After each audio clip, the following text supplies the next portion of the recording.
Hey guys, this is FoyBoy1990, and today we're going to do a tutorial of Civilization 6. So, I love Civilization.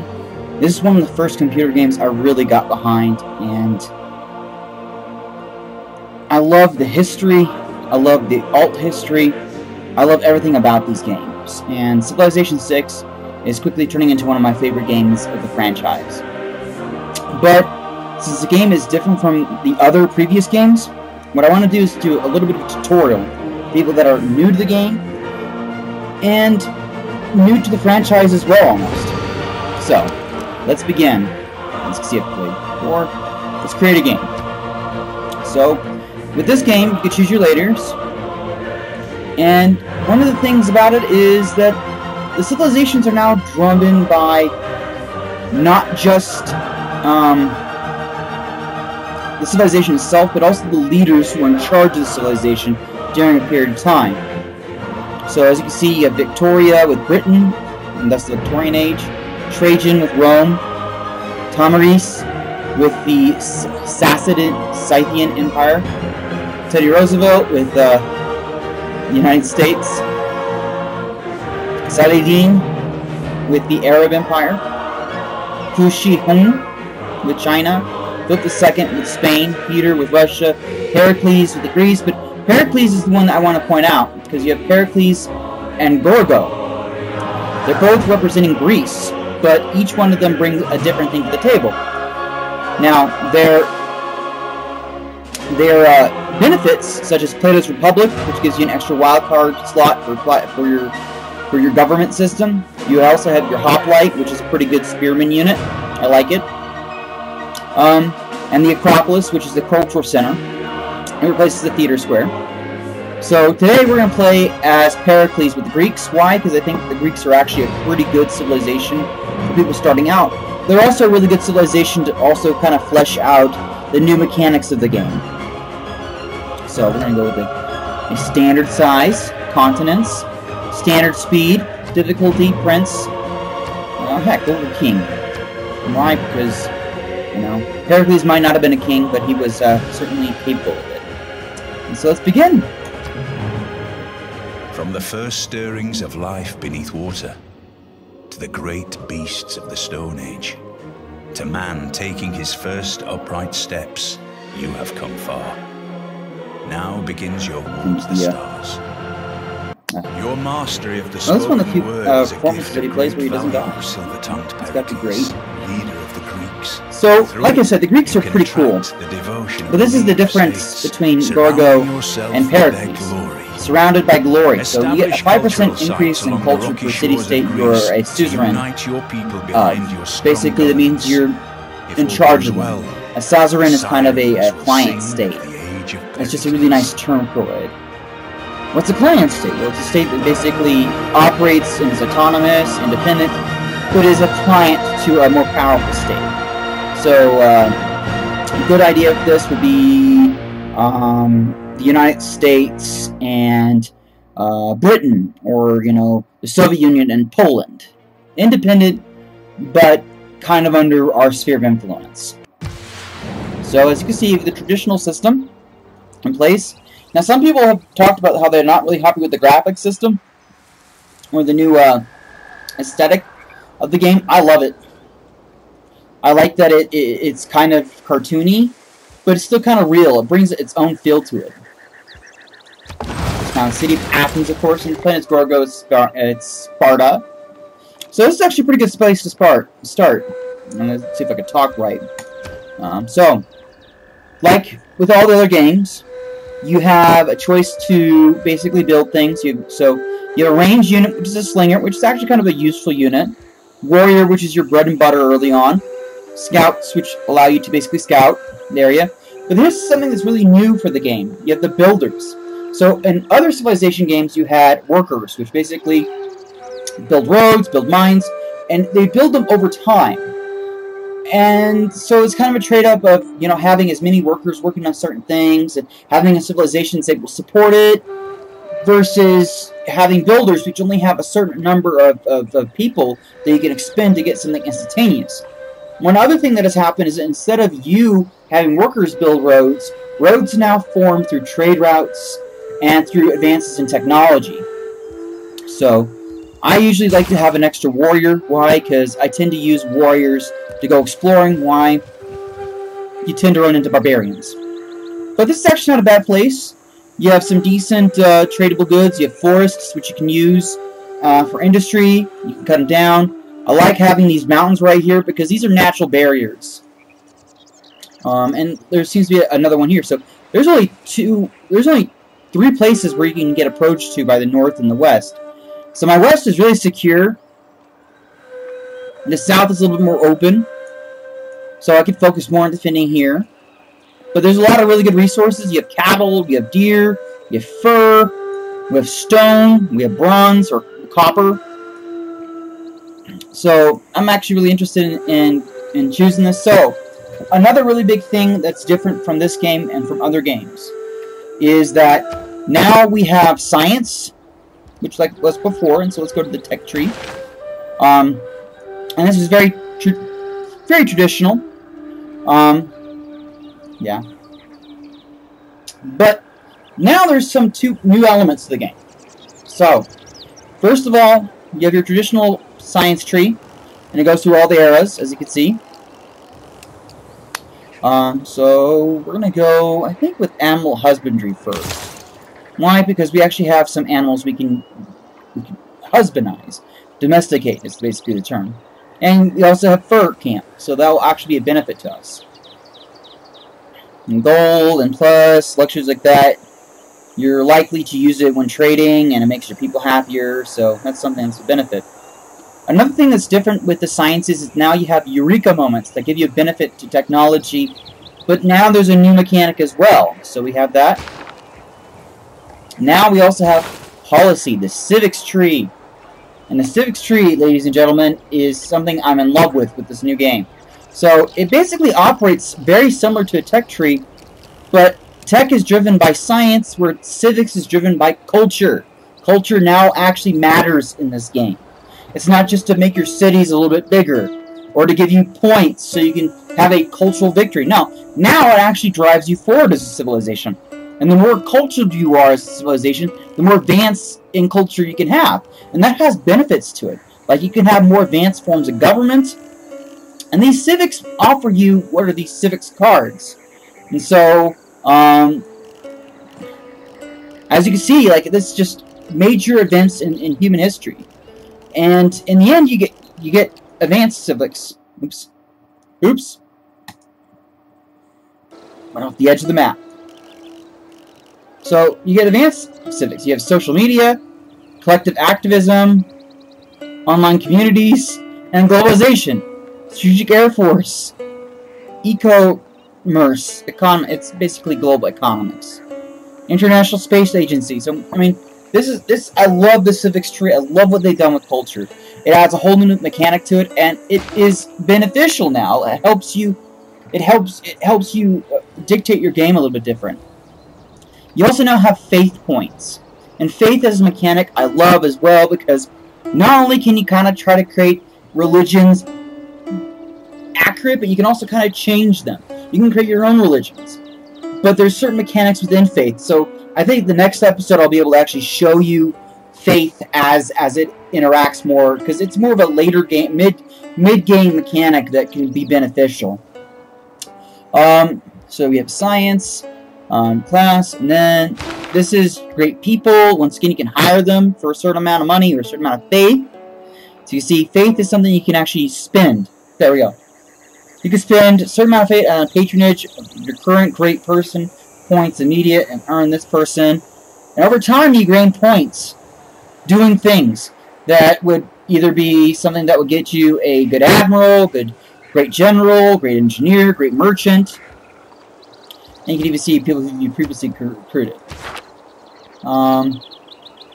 Invoice to city-states. I'll explain that a little bit late. Of course, you have additional gold.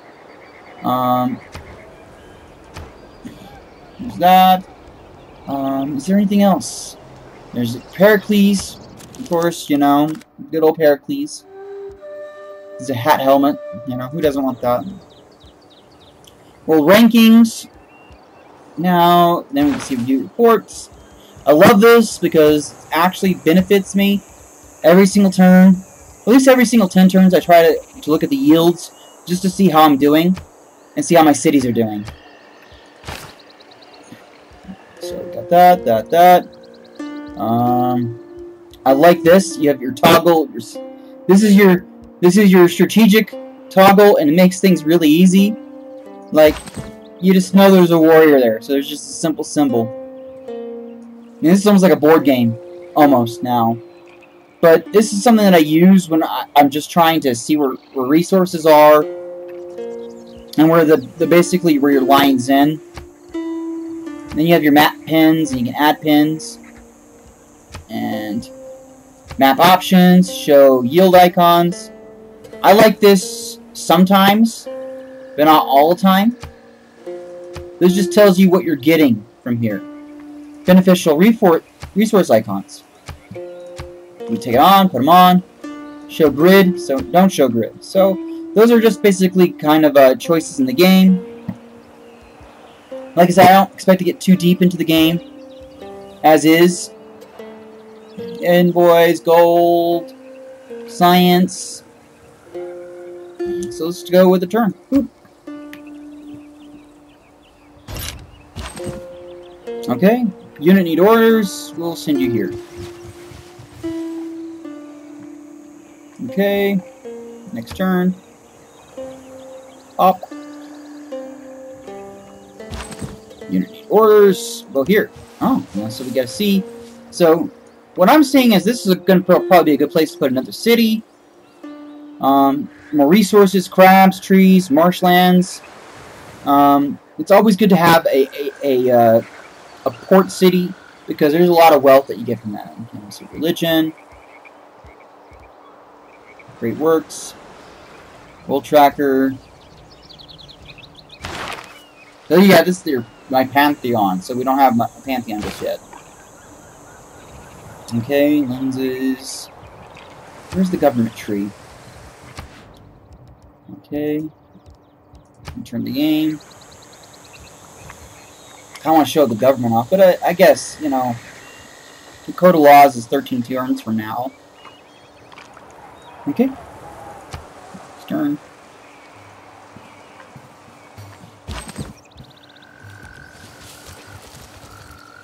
Next turn. You see my gold's building up?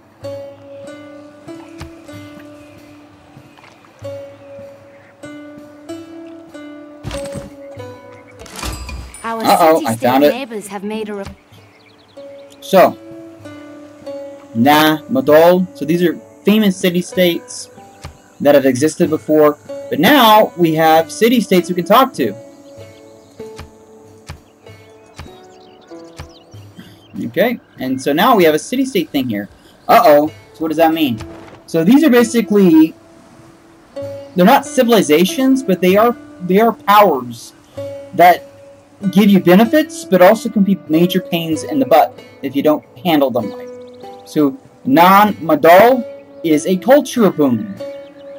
So each city-state is going to be color-coded, and with that, it's going to basically be in relation to science, culture, faith, gold, or industry. And you want to have as many city-states as suzerains to you because they just give you benefits. So, what's the benefit of having them as a friend with you? I get +2 culture in the capital of my city. And if I get to 3, +2 culture for every theater square district. So, every single time I build an Archopolis, that's what's going to be. I'm going to have +2 culture there. And then +2 culture more. And then if they become a suzerain to you, this is the benefits that you get. So, beneficial, yes? Okay. 10 turns for that. Culture, civics tree. Oh, yeah. I don't know why. 4 turns. So now that I have a boost of culture, you see how that changed everything? So now I'm going to have access to the Code of Laws earlier. So everything in this game is a trade-off, and there's benefits. So city-states also can concede you missions. And now I got my warrior. Okay. Choose production. So now I'm going to choose a monument. Why? Because it's a boost to culture as well.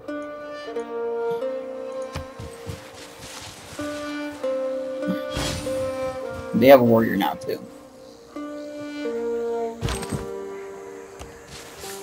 So what's the benefit of the city-states? City-states don't build other cities. So they're not competing with you, but they're a power. And usually they're more beneficial. Enacting new policies in our government can be of great benefit. Our people await your decree. I am fond of pigs. He's fond of pigs. At his best. So now we had to change policies. Separated from law and justice, he is the worst. So, my government. So, government systems are important in this game.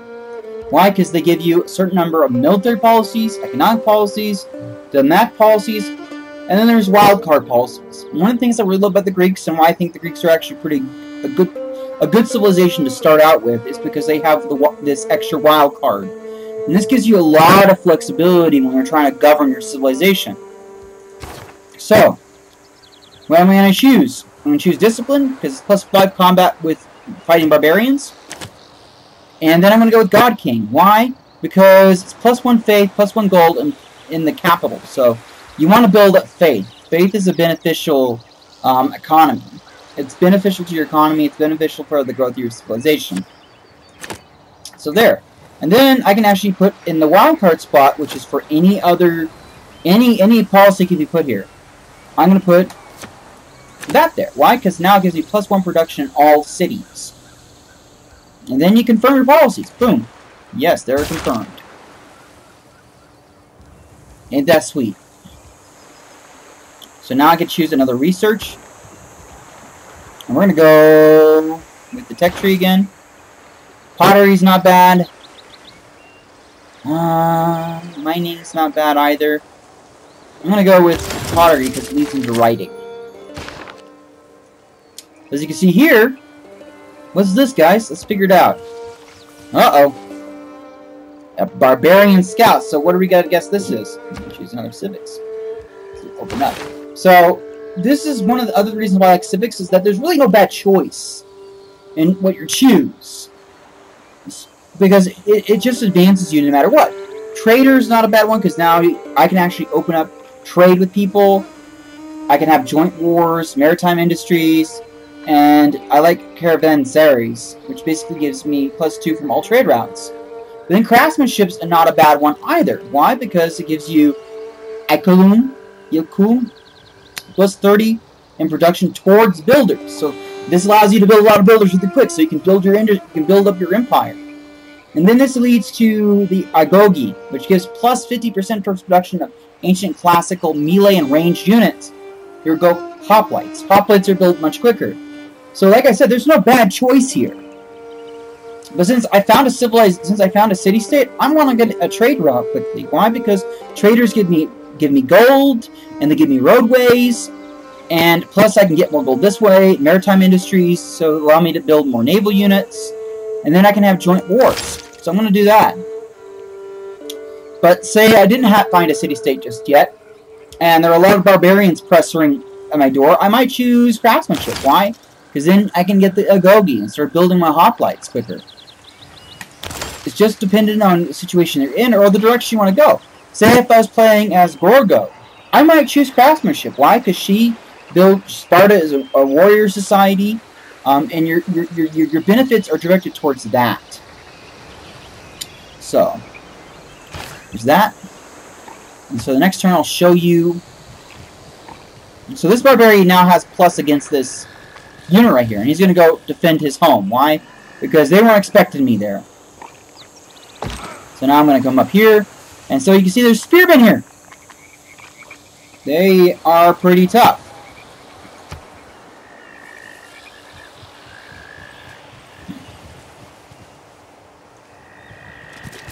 You can run this way. So as you can see here, it'd be a minor victory because they're in a fortified position. It's not a bad spot. But I'll win slightly. My hope is that after doing this a couple times, I'll actually be able to promote the warrior and make him even stronger.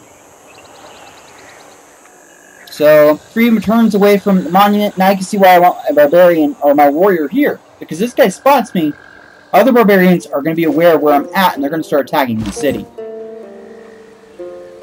See, now it's a major victory.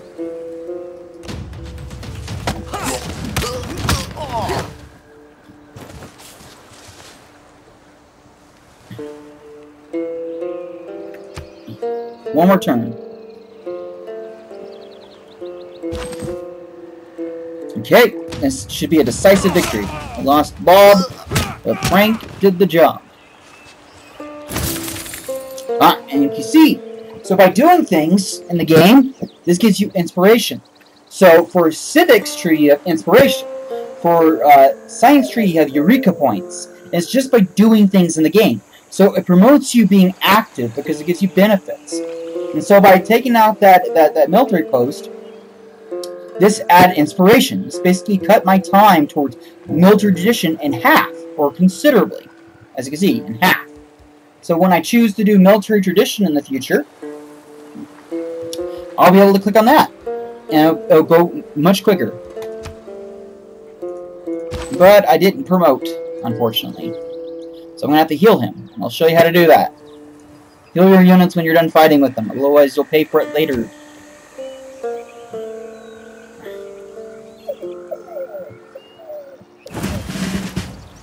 Choose production. Now I'm going to build a builder. And start doing some of that. Oh, I actually can promote them. So, promotions are very important.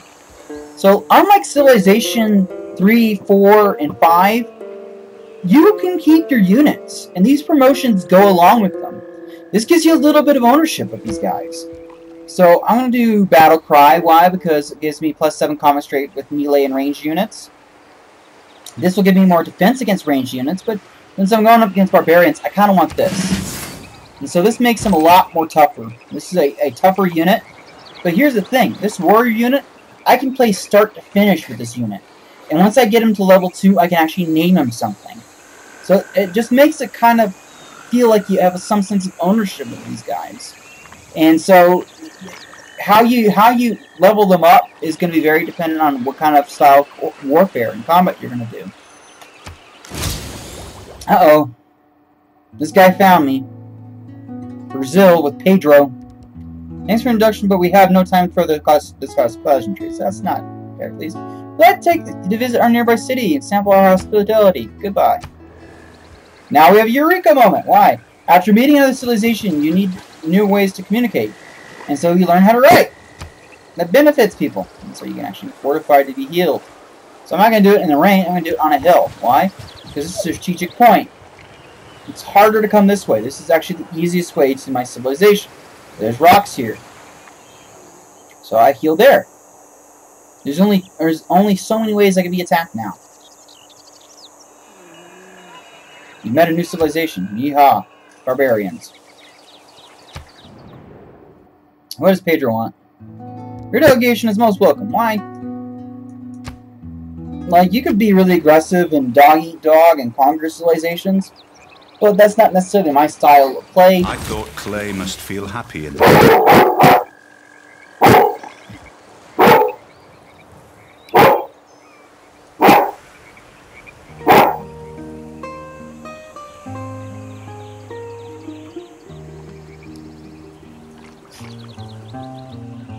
So, I'm going to start fortifying healing unit. Builder is almost done.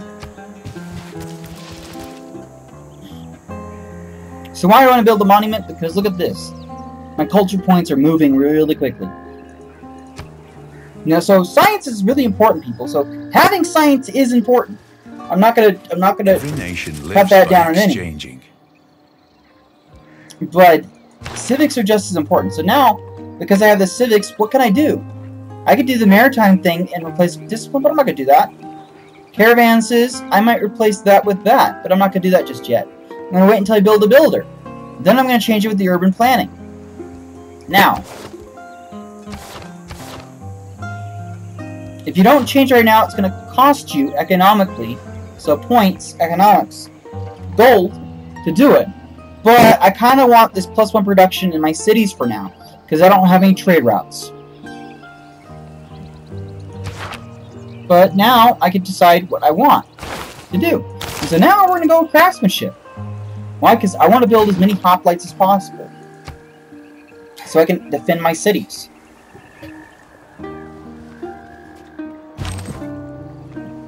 So he's fully healed. And I might heal this guy, that way other barbarians don't decide that they want to play games with me. So, there's another scout. But now, look what I have here. I have a builder. So you notice there's 3 builders. I'm not going to move him here. Why? Because this guy will take him. And that will be very stupid in my resource management. What I'm most likely going to do is move here. Why? Because then I'll be able to show you guys camps.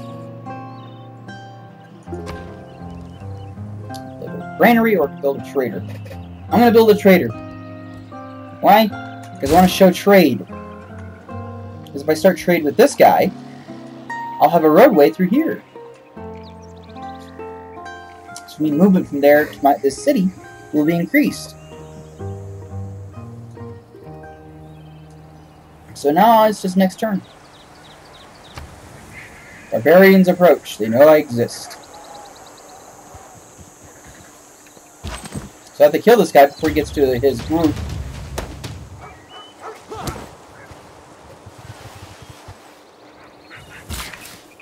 Okay, but now, so you have 2 choices. You can build the improvement, which gives me plus gold, and provides 0.5 housing, which is beneficial. Or I can just harvest the resource and it will yield 34% production. So, 34 production points. But I'm going to build a camp. Why? Because it gives me more gold. Plus it's beneficial. Then I'm going to move down here and I'm going to build a farm. Then I might build a thing here. So like you see, this is actually a pretty good place. I like it. It's easy to defend. It's right by a riverway, and I like riverways, and you'll see why in a minute. And it also gives me a lot of benefits when I can build certain kinds of districts. In the next episode, I'm going to try to show you more of that. But for now, we have recently gained advanced knowledge in city planning, creating districts in our. Writing okay, is easy. got writing with library and campus. Cross out the wrong word. So, guys, I'm going to stop this next episode here and pick up with it next time to explain districts and other mechanics of the game. But right now, we just got the very basics of the game. So, with science points, it allows you more advanced in technology. Culture points allows you more advanced in civics.